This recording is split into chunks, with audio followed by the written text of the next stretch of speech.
Are you free tonight? I got 3 invitations, and my thumbs have frozen over the reply button.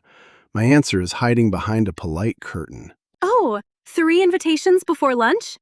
Your phone is running a tiny social festival today.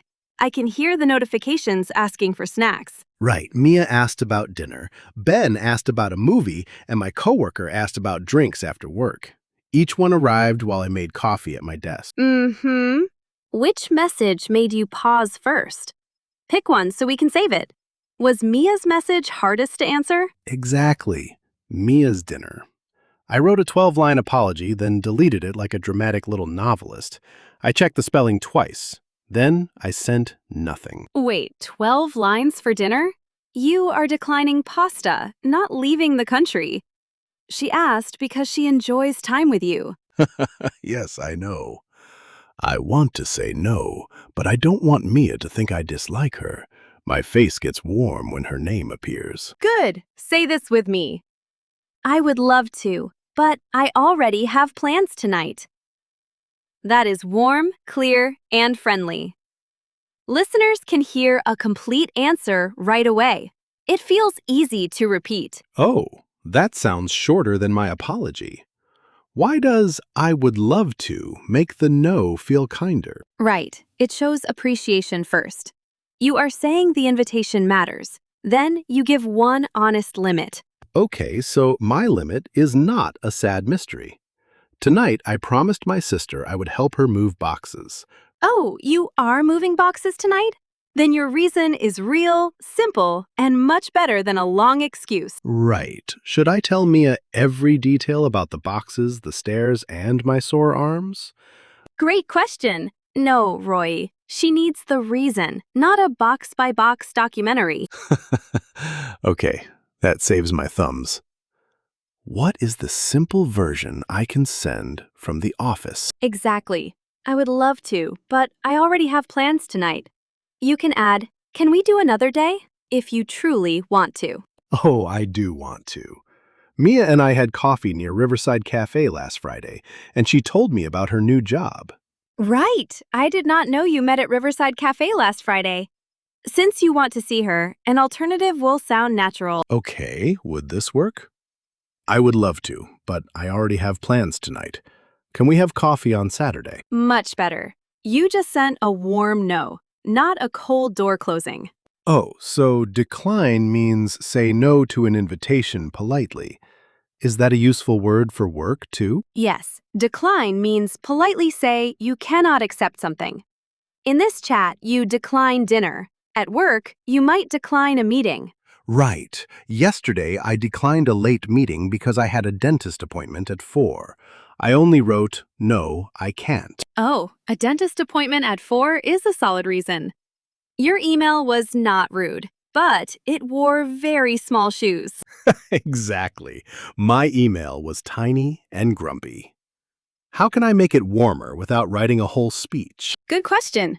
Try, "Thanks for asking. I would love to, but I have an appointment at 4. Could we meet tomorrow?" Oh, thanks for asking comes before the limit. Does that always make sense? Right. Pause here and write one warm decline in the comments. I would love to, but I have an appointment at 4. What real invitation will you answer this week? Okay, Ben's movie is different. He asked yesterday, and I already said maybe because my brain wanted extra time. Oh, Ben asked yesterday? What movie did he choose? And do you actually want to go another night? Right. It is a long space movie at Maple Cinema. And I like Ben, but 3 hours feels big after work. Great, a 3-hour space movie after work. Your energy is allowed to have a limit too. Oh, can I say, "I would love to, but I'm tired"? That feels honest, but maybe too direct. Exactly. "I'm tired after work" is honest and soft. Add an alternative only if you mean it. Could we pick a shorter movie on Sunday? It gives Ben a clear answer to hear. Right. That is perfect. My social calendar was acting like a suitcase I kept sitting on. Oh, I can see that suitcase. You do not need to pack every invitation into one weekend. Okay, what about a colleague? My team planned drinks at Green Street Bar last Thursday, but I went home early. Right, you left Green Street Bar early last Thursday. What happened after you got home? Oh, I cooked noodles, watched a game, and fell asleep on the sofa by 9. Very wild evening. Exactly. Noodles and a sofa at 9. That is not boring. It tells me you needed a quiet night. Right. So a reason can be, I need a quiet night. Is quiet a useful word here? Yes, quiet means calm with little noise or activity. In this situation, a quiet night means rest at home after a busy day. Oh, I can use that. My coworker Anna invited me again for Tuesday, and she knows I usually carry a loud coffee cup. Right. Anna remembers your loud coffee cup.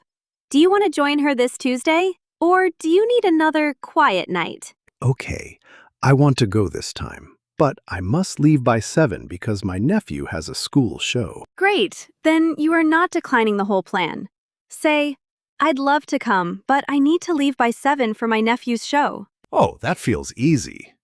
Can I add, I hope that's okay at the end? Yes, that is a polite check. It invites the other person to understand your limit without making you sound unsure. Right. I used to think polite English meant making myself disappear. Now it sounds more like putting up a clear little sign. Oh, a clear sign is much better than disappearing. The sign says yes to respect and no to over-explaining. Okay, can we practice a friend invitation now? I want a fast answer before my phone starts buzzing again. Great idea. Imagine I am Mia at Riverside Cafe, and I invite you to brunch on Sunday morning. Oh, Mia, I would love to, but I am visiting my parents on Sunday. Can we meet next weekend instead? Strong answer. You gave warmth, a brief reason, and a real alternative without building a tiny courtroom case. Right. What if I do not want another plan? Sometimes I just need a free Sunday. Good question. Then stop after the reason. I would love to, but I need a free Sunday. You do not owe a false alternative. Oh, I said yes to lunch at Harbor Market 2 weeks ago, then felt tired and canceled at the last minute. I felt bad. Right, you canceled Harbor Market 2 weeks ago? Did you tell your friend early or very close to lunch? Okay, very close to lunch. I was still choosing between guilt and a sandwich at 11:45. Oh, that is a hard time to choose. Next time, decline early when you know, because early honesty protects the other person's plan. Exactly. So timing matters too? I did not think a warm no could help both people. Yes, it helps both people. The conversation skill is simple. Appreciate, state the limit, then offer another time only when it is true. Right. Appreciate, limit, true alternative. That is shorter than my old apology, which had chapters and footnotes. Oh, your apology had footnotes again? We are retiring that document today. Okay, can we try a work example? My manager asked me to stay late on Wednesday, but I had my online class at 7. Right. What did you tell your manager on Wednesday? I do not know whether you offered another time. Oh, I said, I have class. Then I worried it sounded lazy. My manager replied, no problem, send the notes tomorrow. Exactly. Your manager gave you a clear option. Since she said tomorrow, you can answer, thank you, I can send the notes by 10 tomorrow morning. Right. I did send them at 9:50. Is available useful when I want to offer a different time? Yes, available means free and able to do something. You can say, I am not available tonight, but I am available tomorrow afternoon.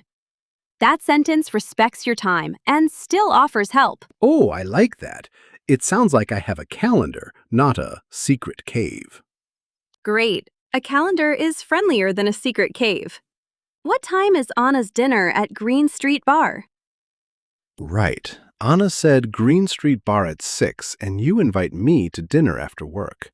I will keep my answer under one breath. Okay, Roy. We are having dinner at Green Street Bar at 6. Would you like to come? Oh, I would love to, but I have my nephew's school show tonight. Could I join you next Tuesday instead? Much better. That is clear, kind, and shorter than your old 12-line message. Right. I can hear the pattern now. First, show warmth. Next, say the limit. Then, choose a true alternative or stop. Exactly. And keep the reason brief. A warm no is not a weak yes. It is an honest answer with respect.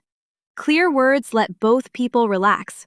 Your listener can understand your plan, answer kindly, and make their own simple plan without guessing. Oh, that line helps. What should listeners practice after this episode? Great question. Write 3 real invitations: dinner tonight, a movie after work, and brunch on Sunday. Answer each one in 1 or 2 sentences. Say them aloud, listen for warmth, and choose the sentence that feels most honest today. Start right now. Right. No 12-line apologies. Your thumbs deserve a peaceful evening, too. Oh, and remember the golden phrase. I would love to, but add a brief, honest reason, then decide if an alternative is true. Okay, my comment answer is, I would love to, but I already have plans tonight. What invitation will you answer this week? Strong answer. Thank you for learning with Lisa and Roy today on Basic English Stream. Right. Subscribe for more easy English listening practice and real-life simple conversations. Save this episode, listen again tomorrow, and repeat one useful line. Oh, write your clear sentence in the comments. Then share this practice with a friend who needs a kind no. We will keep building useful English together. Exactly. Take your time, speak clearly, and keep the friendship friendly. Bye-bye, and keep your English flowing.